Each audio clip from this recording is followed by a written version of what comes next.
सेवा करेंगे और मंदिर वहीं बनाएंगे, उसको कौन रोकेगा।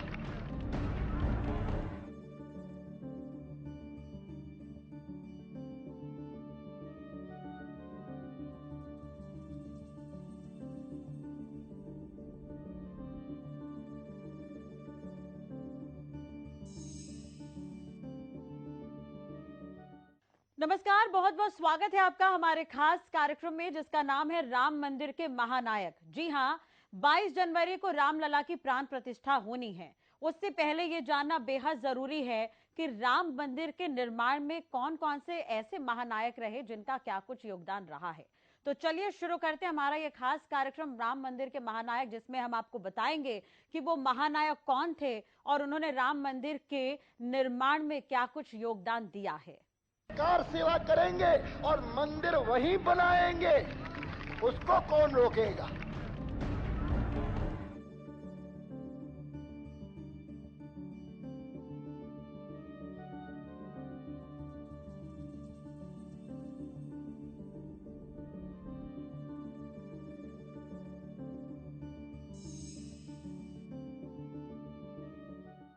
22 जनवरी को राम मंदिर की प्राण प्रतिष्ठा हो रही है, जिसे लेकर तैयारियां जोरों शोरों से की जा रही है। राम मंदिर के लिए अलग अलग मतों को एक मंच पर लाने वाले व्यक्ति थे अशोक सिंघल, जिनके बारे में इस रिपोर्ट के जरिए आपको बताते हैं।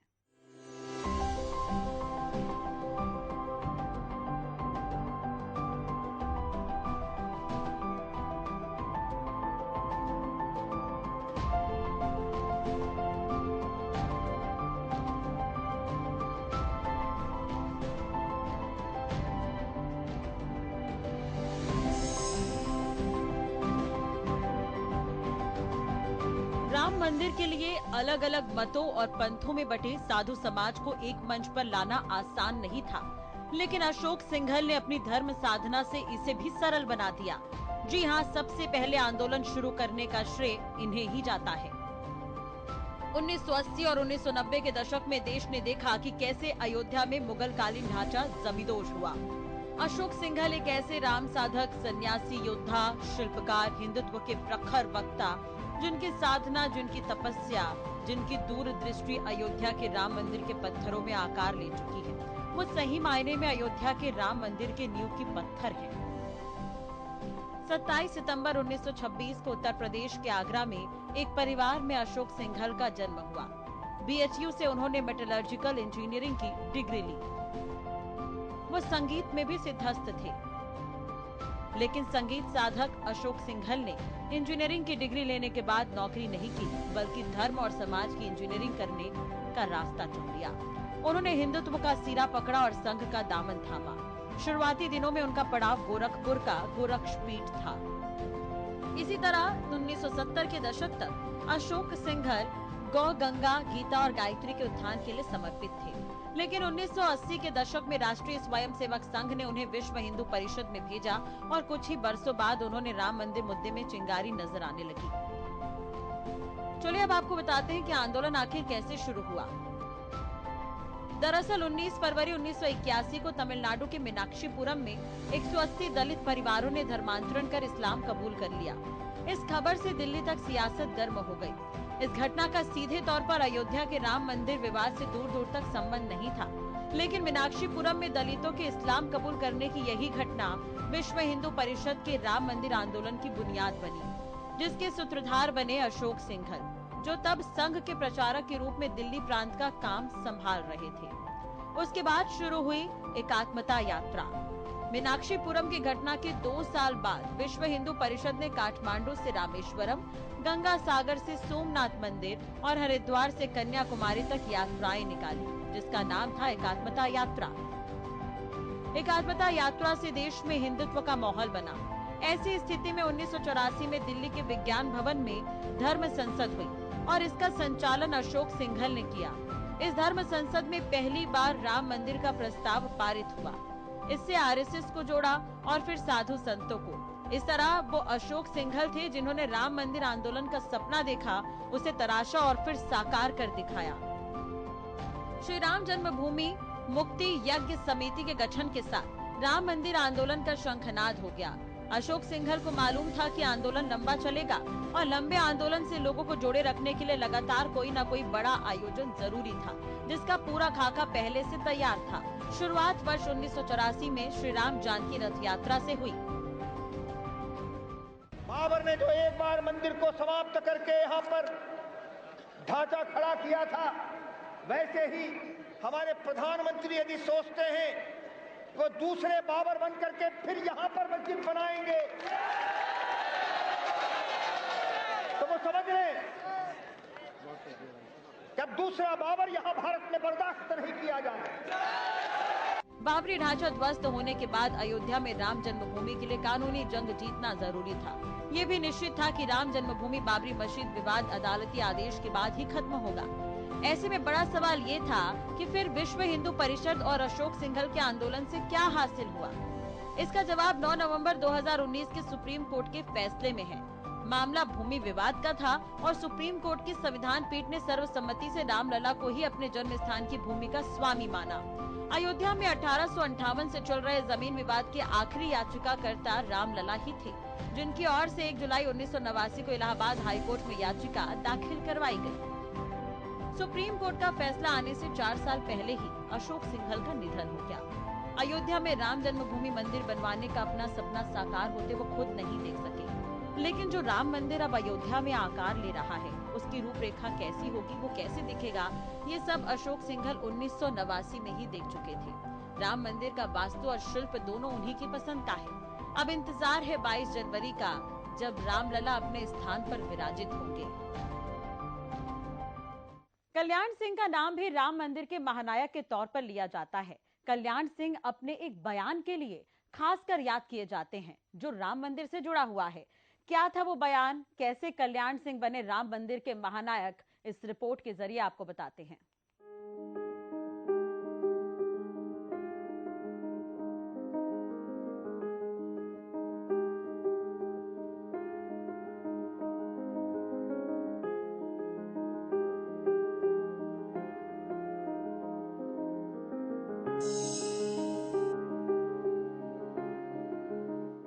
बीजेपी में राम मंदिर से जुड़े मुद्दों और राम भक्तों की पार्टी बनाने में कल्याण सिंह का अहम योगदान रहा है।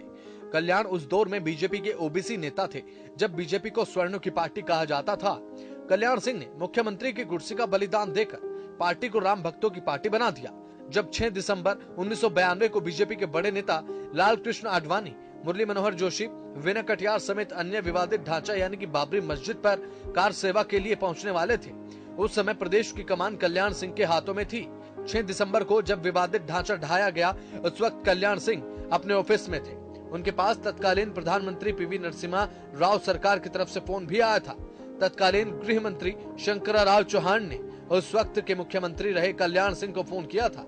साथ ही आदेश दिया था कि कार सेवकों को रोका जाए, लेकिन उस वक्त कल्याण सिंह ने लिखित आदेश दिया था कि कार सेवकों पर गोलियां नहीं चलेंगी, चाहे इसके लिए मुझे कितनी भी बार मुख्यमंत्री पद से इस्तीफा देना पड़े। बिल्कुल ऐसा हुआ भी। कार सेवक बाबरी पर चढ़ चुके थे। तत्कालीन गृह मंत्री को कल्याण सिंह ने साफ कहा था कि मैं गोली चलाने के आदेश नहीं दूंगा, और उन्होंने इसके बाद इस्तीफा दे दिया। नहीं होने देंगे। एनआईसी की मीटिंग में स्पष्ट किया था कि गोली नहीं चलाऊंगा, गोली नहीं चलाऊंगा, गोली नहीं चलाऊंगा। 6 दिसंबर को लगभग 1 बजे जब केंद्र सरकार के गृह मंत्री श्री एसी चौहान साहब का मेरे पास फोन गया और कहा कि हमारे पास ये सूचना है कि कार सेवक गुम्बद पर चढ़ गए। आपके पास क्या सूचना है? तो मैंने कहा कि मेरे पास थोड़ा सा एक कदम आगे की है कि कार सेवक गुम्बद पर चढ़ गए हैं और कार सेवकों ने गुम्बद को तोड़ना भी शुरू कर दिया। 5 जनवरी 1932 को जन्मे कल्याण सिंह राजस्थान और हिमाचल प्रदेश के राज्यपाल भी रह चुके हैं। राम मंदिर के महानायक कल्याण सिंह भी राम मंदिर की प्राण प्रतिष्ठा नहीं देख पाएंगे, लेकिन उनकी याद राम मंदिर में समाहित है।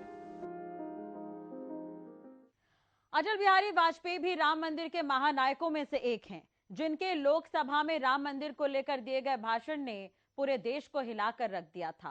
और इसने राम मंदिर के लिए चल रहे आंदोलन को नई धार दी थी। हमें इसलिए दोषी ठहराते रहे हैं कि हम राम मंदिर बनाना चाहते हैं। 370 हम खत्म करने की बात कर रहे हैं, हम देश की एकता कैसे कायम रखेंगे? और हम अगर कहते हैं कि नहीं, ये हमारे इस समय के कार्यक्रम में नहीं है। हाँ, इस समय का इसलिए कि हमें बहुमत नहीं है।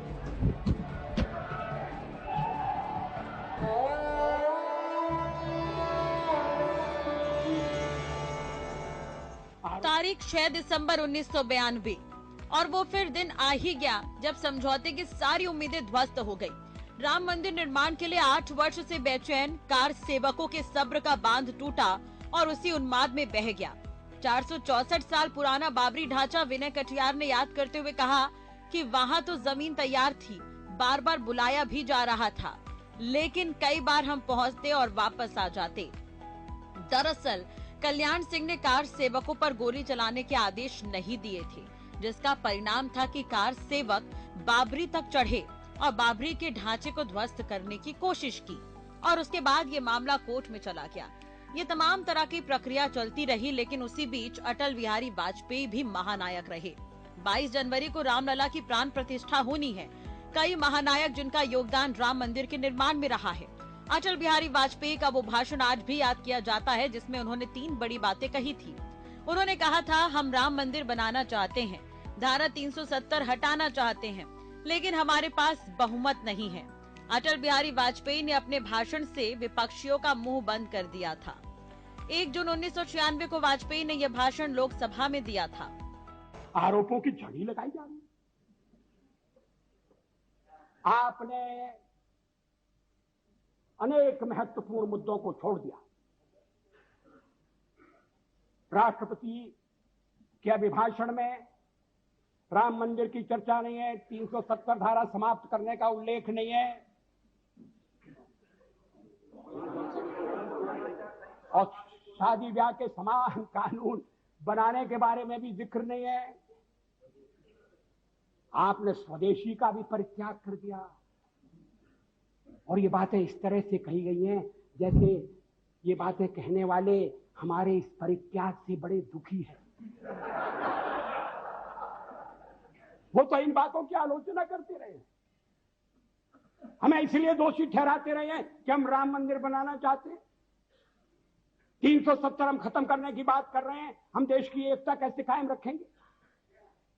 शादी ब्याह का समान कानून हो, भले ही संविधान में लिखा हो, भले ही सुप्रीम कोर्ट ने मोहर लगा दी हो, आप कैसे कह सकते हैं? अगर आप कहेंगे तो आप देश की एकता के तोड़क होंगे। और हम अगर कहते हैं कि नहीं, ये हमारे इस समय के कार्यक्रम में नहीं है। हाँ, इस समय का इसलिए कि हमें बहुमत नहीं है। इस भाषण के बाद अटल बिहारी वाजपेयी ने अपनी मंशा साफ कर दी थी और कहीं न कहीं अटल बिहारी वाजपेयी के दृढ़ निश्चय ने लोगों में उत्साह बढ़ने का काम किया था। राम मंदिर की प्राण प्रतिष्ठा 22 को होगी। इससे पहले निमंत्रण का दौर देखने को मिल रहा है और यह छोटी छोटी प्रतिक्रियाएं जो इतिहास के पन्नों में अब कैद है। राम मंदिर में जब रामलला की मूर्ति स्थापित होगी, राम मंदिर लोगों के लिए दर्शन के लिए खुल जाएंगे, उस वक्त अटल बिहारी वाजपेयी को जरूर याद किया जाएगा, क्योंकि उन्होंने एक बड़े मंच पर राम मंदिर बनने की इच्छा जताई थी। उन्होंने भी ये भी कहा था कि भले मेरे कार्यकाल में ये काम ना हो, लेकिन देश में ऐसा प्रधानमंत्री जरूर आएगा जो इस काम को पूरा करेगा। और वाकई मोदी के तौर पर हम ये उदाहरण देख भी रहे हैं। भारतीय चेतना के कण कण में बसे प्रभु श्री राम के निर्माण का सपना देखा जाए तो विश्व हिंदू परिषद का इसमें महत्वपूर्ण योगदान रहा है, लेकिन इसे पूरा किया भारतीय जनता पार्टी ने, जिसकी नींव में एक नाम महत्वपूर्ण है। वो नाम है लाल कृष्ण आडवाणी का। जी हाँ, 1990 से लेकर लाल कृष्ण आडवाणी इतने मुखर हो गए कि राम मंदिर का आज अगर निर्माण हो रहा है तो उसमें लाल कृष्ण आडवाणी का भी नाम शुमार है। कार सेवा करेंगे और मंदिर वहीं बनाएंगे, उसको कौन रोकेगा?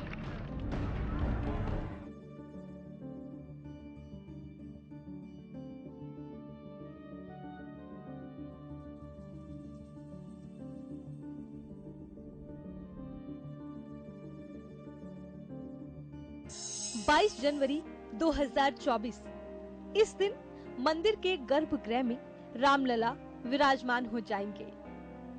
अयोध्या में भव्य राम मंदिर का निर्माण कार्य अब भी चल रहा है। जब बनकर पूरा होगा तो इसकी भव्यता और दिव्यता देखने लायक होगी। भारतीय चेतना के कण कण में बसे प्रभु श्री राम के इस भव्य दिव्य मंदिर के निर्माण का सपना देखा तो विश्व हिंदू परिषद ने था, लेकिन इसे पूरा किया भारतीय जनता पार्टी ने, जिसकी नींव में एक नाम है लाल कृष्ण आडवाणी। इसी बीजेपी के एक निष्ठावान कार्यकर्ता ने राम मंदिर की नींव रखी और महीने बाद उसका लोकार्पण करने वाला है। नाम है नरेंद्र दामोदर दास मोदी, भारत के प्रधानमंत्री। आज देश दुनिया में जिस नरेंद्र मोदी की छवि एक अति ताकतवर प्रधानमंत्री की है, उसे गढ़ने में भी इन्हीं आडवाणी का हाथ है, जिन्होंने राम मंदिर आंदोलन को गढ़ा था। बात सन 1984 की है। साल 1975 इसमें आपातकाल की घोषणा के बाद प्रधानमंत्री इंदिरा गांधी के विरोध में पूरे विपक्ष ने मिलकर जिस जनता पार्टी का गठन किया था, उसमें साल 1951 में डॉक्टर श्यामा प्रसाद मुखर्जी द्वारा स्थापित भारतीय जनसंघ का भी विलय हुआ था।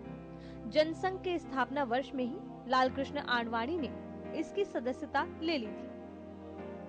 उन्हीं आडवाणी ने साल 1977 के चुनावों में जीती जनता पार्टी के अंदरूनी कलह में फंसने के बाद अटल बिहारी वाजपेयी के साथ भारतीय जनता पार्टी की स्थापना की।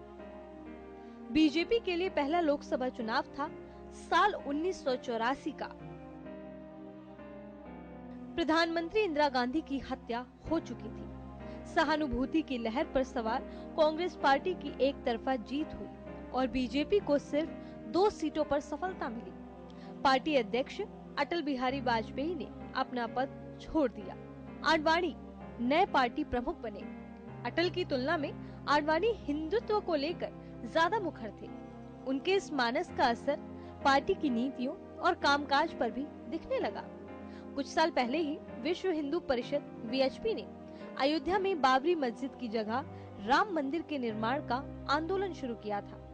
आडवाणी के नेतृत्व में बीजेपी ने भी राम मंदिर निर्माण के लक्ष्य को अपने घोषणा पत्र में शामिल कर लिया।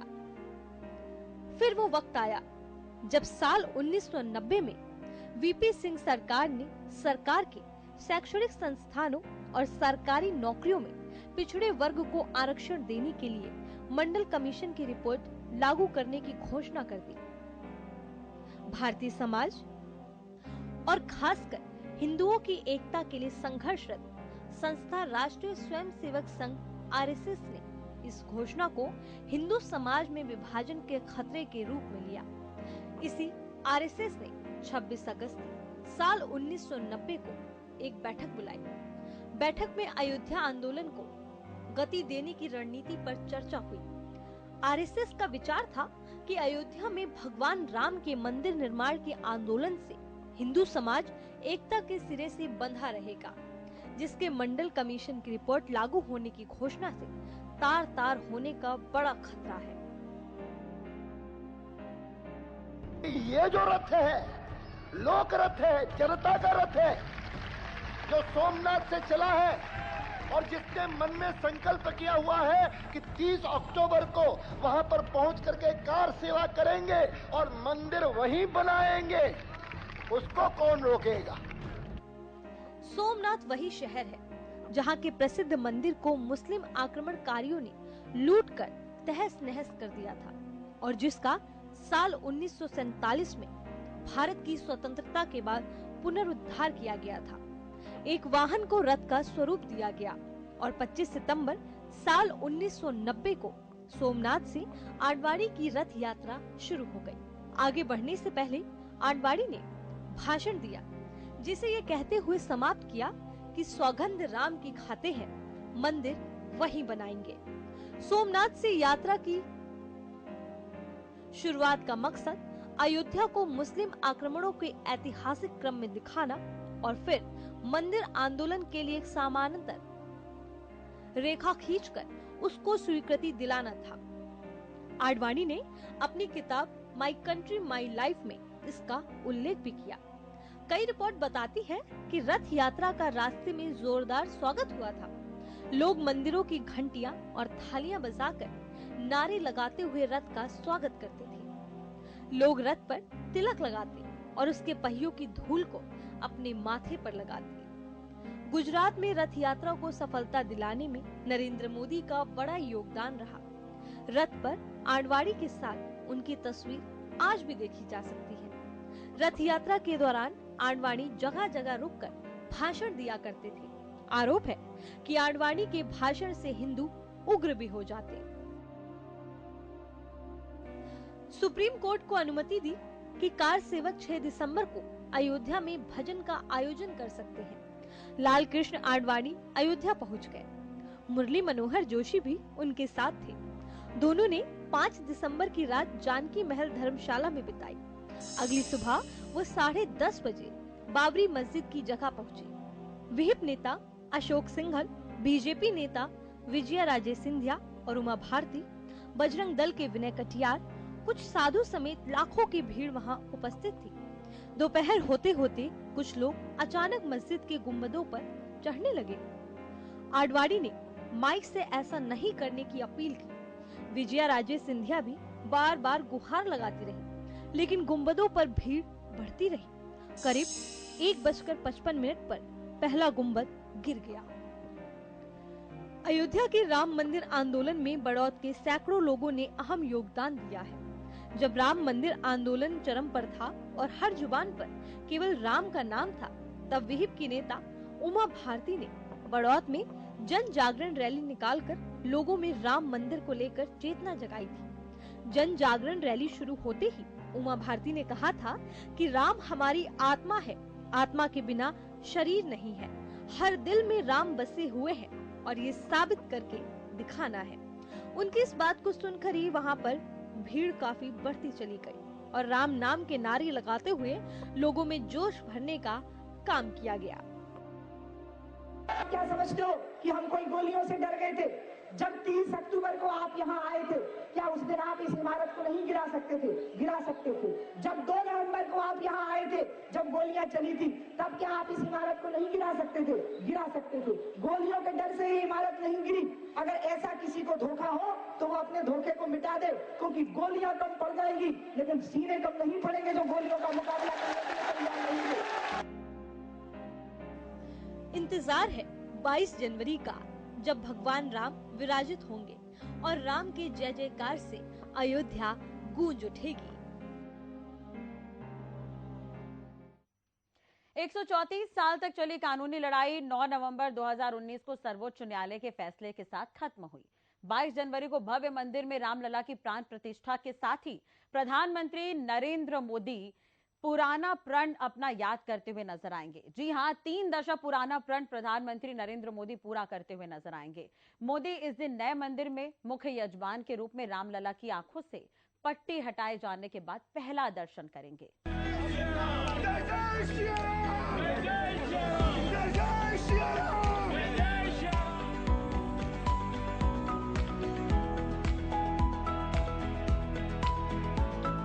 134 साल तक चली कानूनी लड़ाई 9 नवंबर 2019 को सर्वोच्च न्यायालय के फैसले से खत्म हुई।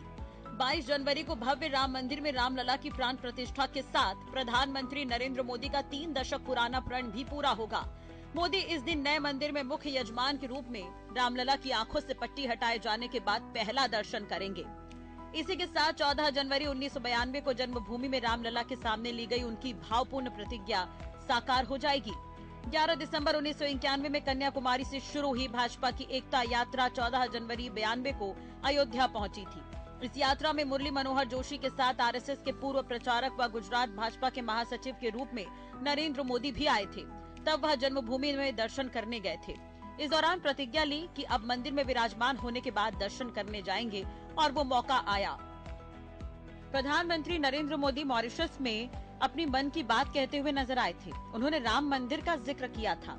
25 सितंबर 1990 जब भाजपा अध्यक्ष के तौर पर लाल कृष्ण आडवाणी ने सोमनाथ से अयोध्या के लिए राम रथ यात्रा शुरू की, तो इसके मुख्य सूत्रधार मोदी ही रहे। तब वह संघ के पूर्व प्रचारक और गुजरात भाजपा के संगठन महासचिव के रूप में काम कर रहे थे। वर्ष 1998 में मोदी मॉरिशस में अंतर्राष्ट्रीय रामायण कॉन्फ्रेंस में गए थे। वहां उन्होंने रामलला और उनकी जन्मभूमि अयोध्या में मंदिर निर्माण को लेकर अपने मन की बात की थी। प्रधानमंत्री मोदी आडवाणी के साथ 1990 में देखे गए थे। मोदी उस वक्त जय श्री राम के नारे लगाते नजर आए थे। मोदी 1990 के समय से आडवाणी के साथ समन्वय की भूमिका में नजर आते रहे। 2014 में मोदी देश के प्रधानमंत्री बने और 2019 में राम मंदिर पर फैसला आ गया। इसके बाद मोदी ने लगभग 30 साल पहले देखे सपने को पूरा करने में जान लगा दी और वो घड़ी भी आ गई। मोदी 5 अगस्त को भूमि पूजन करते नजर आए। उन्होंने कहा था कि राम मंदिर के निर्माण के समय ही अयोध्या जाऊंगा, बिल्कुल हुआ ऐसा भी। माननीय सर्वोच्च न्यायालय ने अपना ऐतिहासिक फैसला सुनाया था। हमने तब भी देखा था कि कैसे सभी देशवासियों ने शांति के साथ सभी की भावनाओं का ध्यान रखते हुए व्यवहार किया था। आज भी हम हर तरफ वही मर्यादा देख रहे हैं। साथियों, इस मंदिर के साथ सिर्फ नया इतिहास ही नहीं रचा जा रहा, बल्कि इतिहास खुद को दोहरा भी रहा है।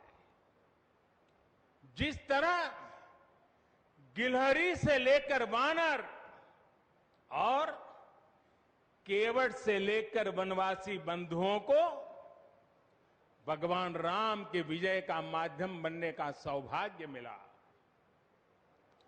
जिस तरह छोटे छोटे ग्वालों ने भगवान श्री कृष्ण द्वारा गोवर्धन पर्वत उठाने में बड़ी भूमिका निभाई, जिस तरह मावड़े छत्रपति वीर शिवाजी की स्वराज स्थापना के निमित्त बने, जिस तरह गरीब पिछड़े विदेशी आक्रांताओं के साथ लड़ाई में महाराजा सुहेल देव के संबल बने, जिस तरह दलितों, पिछड़ों, आदिवासियों, समाज के हर वर्ग ने आजादी की लड़ाई में गांधी जी को सहयोग दिया, उसी तरह आज देश भर के लोगों के सहयोग से राम मंदिर निर्माण का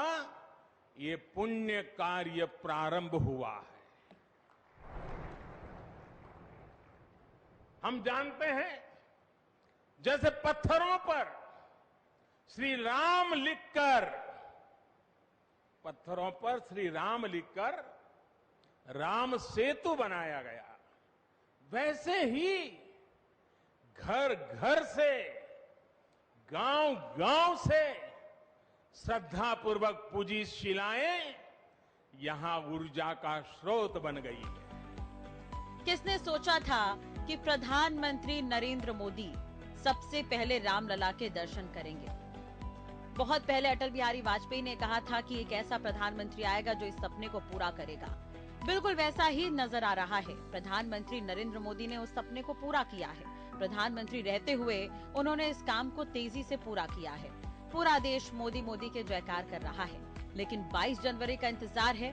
रामलला मंदिर में स्थापित होंगे और अयोध्या नगरी के अलावा पूरा देश और विश्व राममय हो जाएगा। चलिए, इसी के साथ ही हमारे इस खास कार्यक्रम राम मंदिर के महानायक में फिलहाल इतना ही। और ऐसे में रामलला की जब प्राण प्रतिष्ठा होगी तो इन महानायकों को याद किया जाएगा। वाकई ये राम मंदिर के नींव हैं जिन्हें याद करना बेहद जरूरी हो जाता है। खबरों के लिए बने रहिए हमारे साथ और देखते रहिए हरियाणा न्यूज। कार सेवा करेंगे और मंदिर वहीं बनाएंगे, उसको कौन रोकेगा।